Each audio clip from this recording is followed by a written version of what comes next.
এটি B2K রাজ থেকে প্রায় 7 বছর আগের একটা গেম প্লে ভিডিও।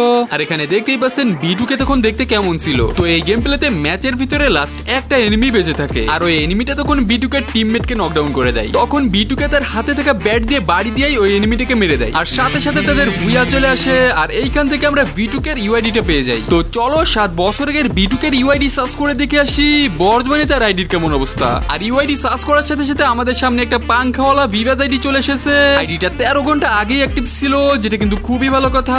তো চলো তার প্রোফাইল ভিজিট করা যাক। আর তোমরাও যারা ফ্রিতে টুর্নামেন্ট খেলতে চাও তারা বিজি স্পোর্টস এ জয়েন হতে পারো। তাদের অ্যাপে মাঝে মাঝেই ফ্রিতে টুর্নামেন্ট আয়োজন করে, এমনকি তাদের ইউজারদের মোবাইল ফোন পর্যন্ত গিভওয়ে করে। অ্যাপের লিংক বায়োতে দেওয়া আছে। আর এখানে আমরা B2K এর সিগনেচার বান্ডিলটা দেখতে পাচ্ছি। আর বর্তমানে B2K এর লেভেল আছে 78, লাইক রয়েছে 4,83,000, আর সে তিউনেশিয়ার মধ্যে VSK তে 2 নম্বরে রয়েছে।